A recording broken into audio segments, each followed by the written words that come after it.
Bueno, mi querido Juan, la semana pasada estuvo muy marcada a propósito de algunas noticias vinculadas al área internacional por las elecciones a mitad de periodo que parcialmente renuevan el Congreso en los Estados Unidos, ¿no? Y bueno, y entonces la figura de Trump estuvo obviamente muy arriba de la mesa porque, ayúdame Juan, en general esas elecciones, no pura y exclusivamente, porque vos además hay una cosa sobre la cual insistís, que los legisladores en Estados Unidos no son solo congresistas de su partido, son congresistas que representan a sus votantes, ¿no? A sus votantes. Tan es así que, por ejemplo, hay estados donde ganó Trump y sin embargo la mayoría de los diputados se los llevó el Partido Demócrata. ¿Por qué? Y bueno, porque Trump concentró en las áreas donde tiene su base social la campaña, obtuvo el gobernador, porque se renueva el 100% de la Cámara de Diputados, un tercio del Senado y un tercio de los gobernadores. Y entonces él concentró en los centros urbanos más poblados para acumular más cantidad de votos, pero los distritos donde no podía ganar porque los congresistas eran muy populares los abandonó. Ergo, hay 5 estados donde hay mayoría de diputados demócratas, pero las elecciones las ganó Trump. Y ocurre a la inversa también. Hay estados donde ganaron los demócratas, pero se llevaron más senadores, no diputados, los republicanos. Quiere decir que las elecciones no hay que tomarlas tanto como un medidor de lo que va a pasar dentro de 2 años, ni la popularidad o no del presidente. Hay un voto castigo y algunas encuestadoras, pero yo cada vez le tengo menos confianza a las encuestadoras. Han tratado de medir qué porcentaje del voto fue una señal al presidente y qué porcentaje fue a el candidato propiamente dicho, ya sea diputado, gobernador o a senador. Pero yo lo que creo que hay que observar más es cómo queda el panorama político. No importa tanto por qué votó la gente en la elección de medio término. Evidentemente está mucho más condicionada cuando se vuelven a elegir un tercio de los senadores, diputados, el 100% de diputados, un tercio de los gobernadores, habiendo elecciones presidenciales. Ahí influye más porque hay gente que cruza el voto, pero es más difícil, el entusiasmo partidario se vive de otra manera. De hecho, incluso hubo muchos senadores republicanos que hicieron su campaña contra Trump. Y eso en una elección presidencial es muy difícil que ocurra, ¿no? Es decir, hacer la campaña contra el candidato de tu propio partido. Claro. Pero lo importante es ver qué significa esto para adelante. Y la lectura, creo que más trascendente, todo lo demás son detalles para una élite de expertos, es que se cambió una ecuación de fuerzas no solo en números, sino cualitativamente, que es que mientras que Trump controlaba la Cámara y el Senado, ahora el Partido Republicano controla el Senado, pero no más la Cámara de Diputados. Por lo tanto, se va a ir a 2 escenarios posibles y no hay un tercero. O los próximos 2 años son años de acuerdos entre ambas partes, entre ambos partidos, para lograr las mayorías parlamentarias necesarias, o los 2 años van a ser de un enfrentamiento y una paralización total. Yo te comentaba fuera de micrófonos que me impresionó mucho un análisis que hizo uno de los analistas más, yo diría desde la muerte de Huntington, el analista político más importante que hay en Estados Unidos, y que fue entrevistado por la CNN. Acá no tenemos mucho más acceso a prensa, por lo menos a través del cable, que no sea la CNN en español, que tiene muchas limitaciones. Entre otras cosas, invita solamente a gente que puede hablar español, ¿no? Hay algunos programas, pero muy poquitos en inglés, con titulación, etcétera. Pero Friedman hacía un par de comentarios interesantes. Uno es que Trump cree que a pesar de que perdió la Cámara de Diputados, su futuro depende de mantenerse en este estatus de yo le pego una patada al tablero cada vez que puedo y con eso dejo a la gente contenta. Y él sostiene que eso tiene un tiempo limitado. Es decir, que hasta ahora le ha funcionado, entre otras cosas, porque por las variables internacionales, no por las políticas comerciales de Trump, sino por un tema de precio del mercado, etcétera, etcétera, etcétera. Bueno, las variables macroeconómicas no vienen mal, entonces la queja es limitada, etcétera. Pero que aquello que depende del gobierno y no del mercado internacional exclusivamente, bueno, los próximos 2 años son peligrosos. Primero, él dice una cosa que le hemos comentado mucho en el programa. En el mundo globalizado no existe, este es mi producto, estoy agarrando un celular en la mano. Este es mi producto, este es tuyo, yo les pongo aranceles al tuyo, sacarle los aranceles al mío. Porque tanto la cajita de pañuelos que estoy agarrando con la mano derecha, digo porque estamos en la radio, y el celular que estoy agarrando con la izquierda, seguramente si Estados Unidos le vende uno de estos dos a China, seguramente China está comprando un producto que ya debe tener algún ingrediente chino. Porque el intercambio ya es de partes, de armados, una parte se hace en Francia, la otra se termina en Italia, una parte los chinos hacen la costura y los japoneses hacen el diseño. No existe más esa compartimentación del mercado. Nos estamos olvidando del café internacional que existía hace otros años y que hacía más fácil solucionar todo por el lado de los aranceles. Pero estos últimos días, yo creo que una característica que ahí sí estoy convencido de que está destinada al fracaso, y Friedman coincidía en esto. Thomas Friedman. No confundir con Milton, ¿no? No confundir, exactamente, no confundir con Milton Friedman. Claro, uno es el viejo economista, este es un analista político. Que ganó como 3 veces el premio Pulitzer. Sí. Juega en la Liga Mayores, la recontra. Por eso, Liga a mí Mayores. más que periodista, casi yo lo veo, por eso cité a Huntington, ¿no? A un analista de la coyuntura política, para mí, del primer nivel imaginable, desde mi punto de vista. Entonces, decía Friedman, que esa actitud de rompo todo, él decía, si tú querés destruir algo, contratá a Trump porque seguro te sale bien. Pero el problema es que cuando la gente ve que se destruye algo que no le gusta, rápidamente va a pedir algo que lo sustituya. Y ahí tiene una incapacidad de negociación total. Parece una frase sencilla, pero en realidad es muy profunda. Miremos sin ir más lejos lo que pasó la semana pasada. Fue a Francia de visita, ¿no? ¿Cuáles fueron sus 2 grandes conquistas? ¿Por qué fue a Francia además? Bueno, él quería tener una reunión bilateral con Macron porque las relaciones venían mal. Perdón, estaba tomando un mate que me convidó Alejandro. Bueno, diga cómo está, por lo menos. Muy bueno. Bueno. Pero lo que pasa es que quedé tan sorprendido que me convidaras pero decía... No, pará, porque hace mucho tiempo Juan Raúl, claro, lo que pasa es que ya lo conocí. Juan Raúl es capaz de tomar un mate, un café, un whiskycito, un vino rico, un champán y hasta un vasito de cerveza, todo en el mismo momento, ¿no? Es bravo que Juan Raúl diga, no, estoy en café. Sí. Pero bueno, y además Juan tiene otra máxima que yo comparto. Esta es una máxima tuya que yo comparto. No hay comida más rica que las picadas. Ah, sí, ¿verdad? Sí. Yo siempre digo, absolutamente. Un consejo es cuando vayan a los casamientos, morfen todo, es un gordito el que habla, ¿no? Morfen todo lo de que te van sirviendo antes de.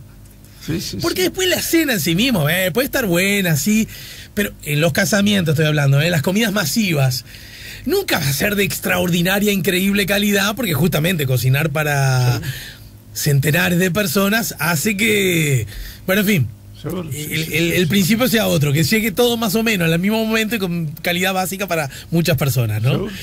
Pero la picada es una gloria. Es una gloria. Y Juan Raúl, hace muchos años, ya podemos hablar, tenemos 12 años acá en La Mañana Camino, y Juan, ¿cuántos? 10 por lo menos. Sí. Recuerdo en una nota que el programa tenía formato 4 horas y llegó como 10:30 de la mañana, 11, Daniel Martínez. Daniel Martínez en condición de...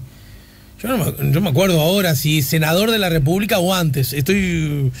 Si fue el primero o el segundo gobierno. Si fue el primer gobierno del Frente Amplio, pudo haber sido presidente de ANCAP. Por Sí, él, ¿no? No recuerdo. Bueno, tomó acá un mate y me lo relajó todo. Porque claro, que la gente sabe, no tiene por qué saber, es que yo arrancaba con el mate 7:30, ya de media mañana, además el mate que toma uno solo y en forma, mientras está trabajando, se enfría, pero como uno lo conoce, lo sigue tomando, eso lo sabemos todos, ¿verdad? No es un mate que está preparado para el otro.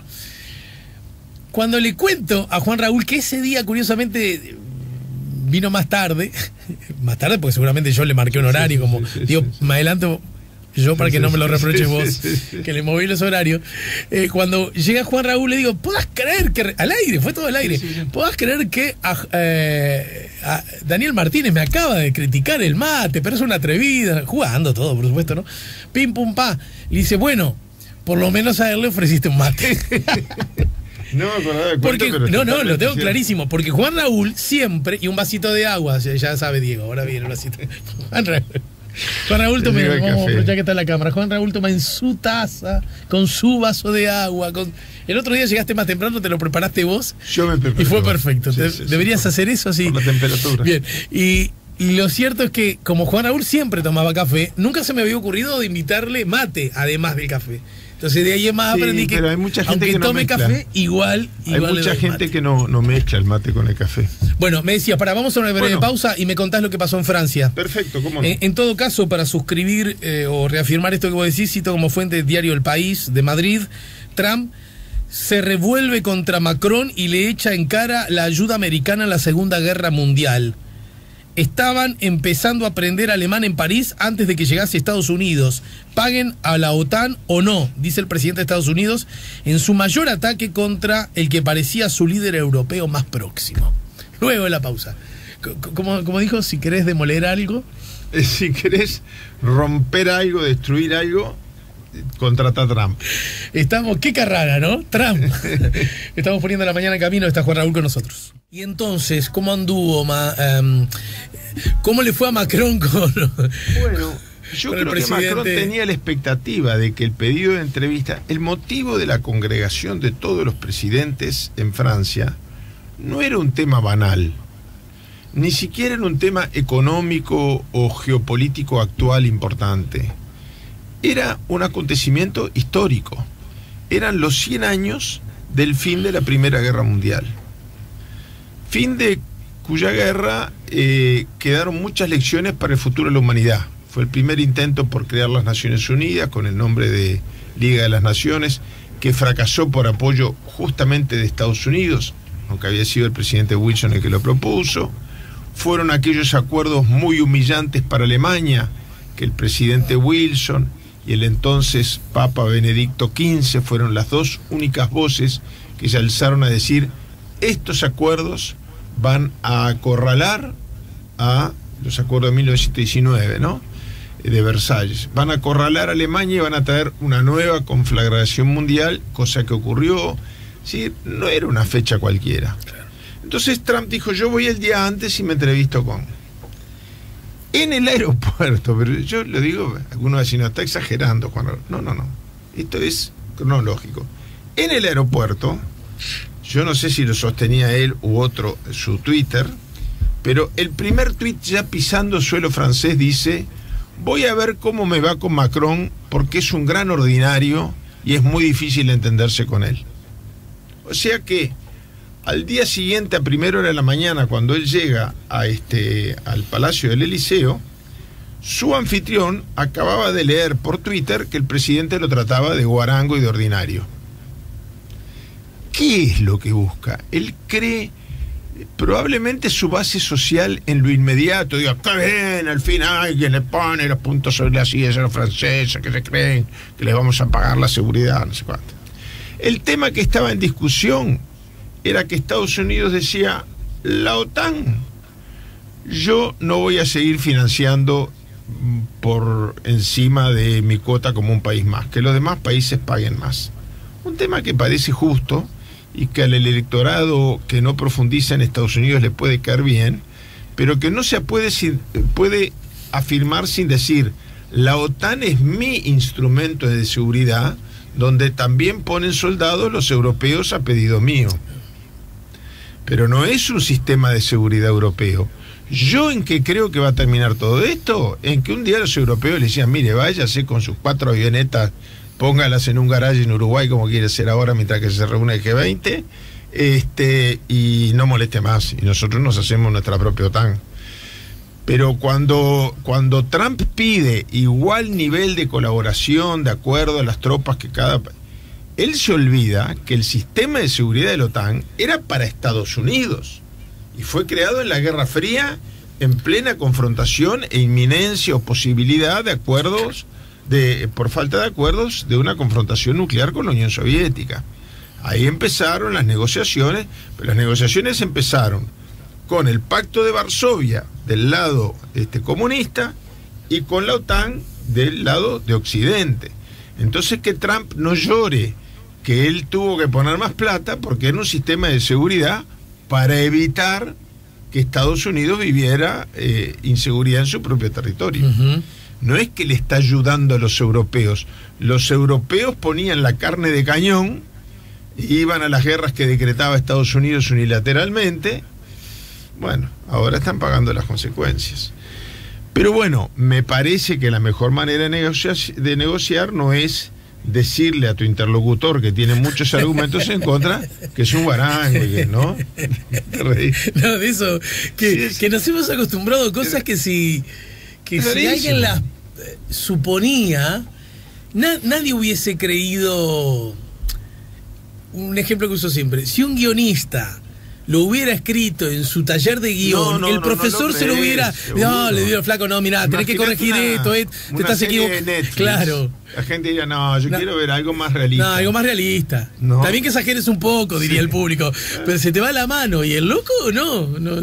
Ahora, al otro día de la conversación, donde Macron explicó esto, dijo, muy bien, nosotros estamos dispuestos a aumentar nuestra colaboración, pero entonces cambiar los estatutos de la OTAN y tener otra participación en las decisiones. O sea, de lo que estamos hablando no es de colaboración económica, dijo Macron, sino de reformulación de la OTAN. Muy bien, con mucho gusto, ¿no? Trump vuelve a Estados Unidos y dice, gané, me dijo que tenía razón. No le dijo que tenía razón.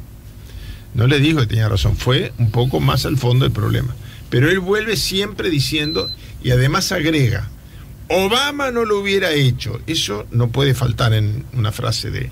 Y después agrega, soy el primer presidente de la historia de Estados Unidos que ha logrado arrodillar, no utilizó esa expresión, a Francia. Bueno, yo no veo qué gana Estados Unidos en llevarse mal con sus aliados, que ha sido quienes ha utilizado para manejar el ajedrez mundial de seguridad a su capricho. Agrego sobre esto, que también cito como fuente del País de España: Macron y Merkel cargan contra el nacionalismo de Trump y sus aliados. El presidente francés y la canciller alemana defienden el multilateralismo en el centenario del fin de la Gran Guerra.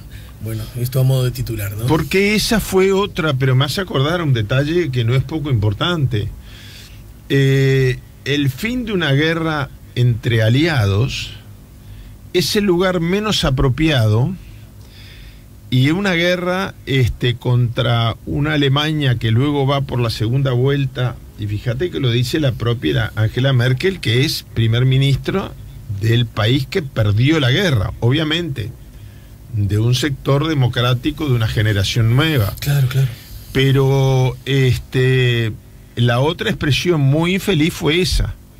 Él dijo, en estas negociaciones, que son, como dice la canciller alemana, básicamente multilaterales, entre gente que fue a 2 guerras en forma multilateral, y Trump dice, al salir del Eliseo, se puede ver el rostro de molestia del presidente francés, dice, yo me defino en estos temas como nacionalista.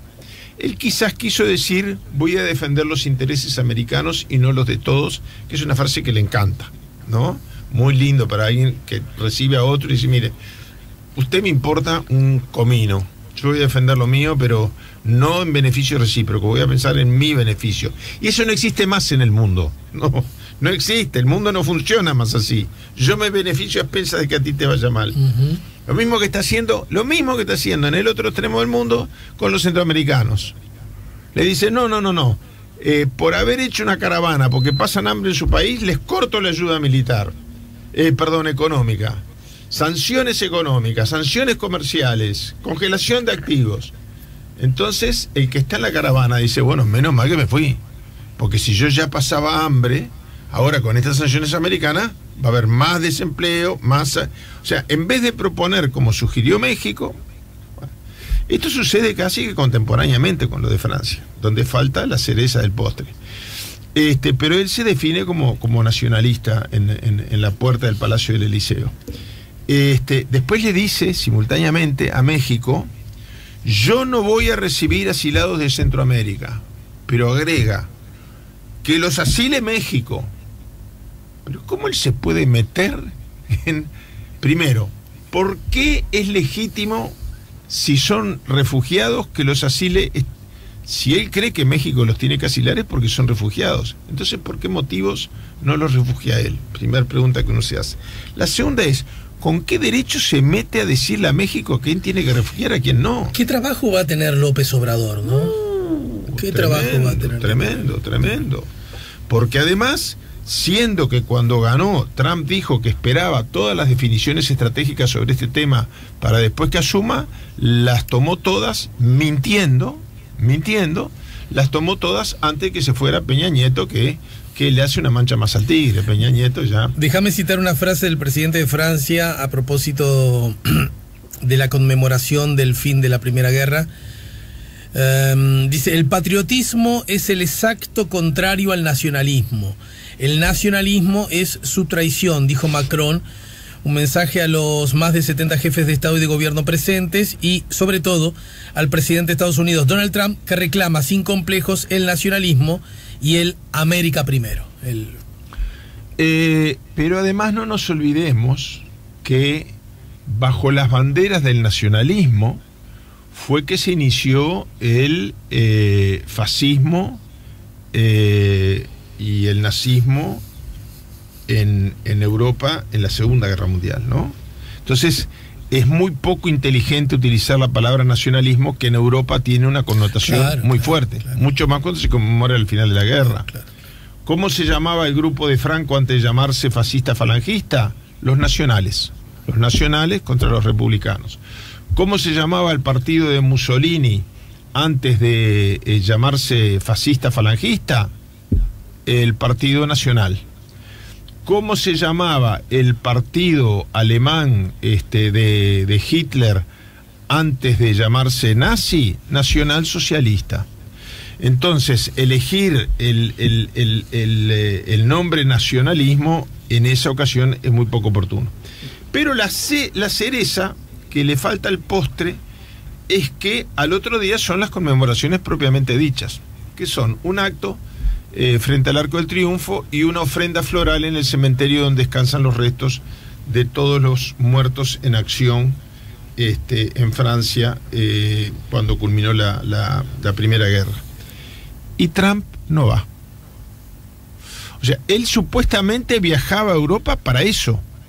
Y dice, bueno, aprovecho y el día antes converso con Macron. Y pone un Twitter explicando por qué no va, que bate para mí todos los récords. Viene como número 1 el Twitter ese, donde dice que no va porque está lloviendo. El presidente de Estados Unidos no se puede trasladar de la embajada de Estados Unidos a los actos centrales de conmemoración del fin de la guerra porque tiene miedo de mojarse. Yo creo que esto, que hay gente que dice que le paga, que en Estados Unidos hay una base social que queda contenta, pero yo digo, queda contenta mientras que esto funcione. Entonces, las elecciones de medio término fueron a los 2 años. Las elecciones presidenciales van a ser 4 años después. Y yo no sé si son 4 o son 5, de eso dependerá el futuro de Trump, pero más de 5 años esta política no aguanta.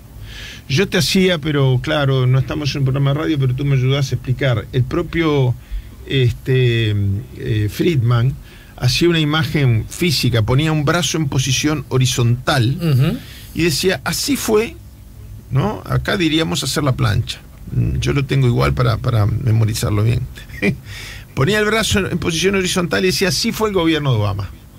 Entonces empujaba con la otra mano un poquitito para arriba, así como remontando un poquitito. Sí, apenas. Y dice, apenitas, un empujoncito para mejorar, y eso exponencialmente hubiera tenido un efecto geométrico, no aritmético, y hubiera mejorado mucho la situación económica de Estados Unidos. Pero Obama mantuvo ahí, ni para bien ni para mal. Trump, en cambio, y se mueve el dedo así, lo pone vertical el brazo, ¿no? Parece casi que haciendo el saludo nazi, así vertical. Dice, Trump quiere hacer esto. Y claro, cuando tú pones vertical una situación que está pasando sus dificultades, por más que algunas de las cifras macroeconómicas sean positivas, se viene todo abajo, por la fuerza de la gravedad. Y creo que esto es lo que le va a ocurrir a Trump, queriendo a insultos y empujones con todos los demás países del mundo, lograr dar vuelta la situación económica de Estados Unidos. Creo que lo que empezó teniendo en el efecto inmediato consecuencias positivas, en 2, máximo 3 años puede causar una de las recesiones más grandes de la historia de Estados Unidos, incluyendo la recesión de la década del 30. Juan, muchas gracias, como siempre. ¿Contigo nos reencontramos la semana que viene? ¿Cómo no? Con todo gusto. Ya volvemos con La Mañana en Camino.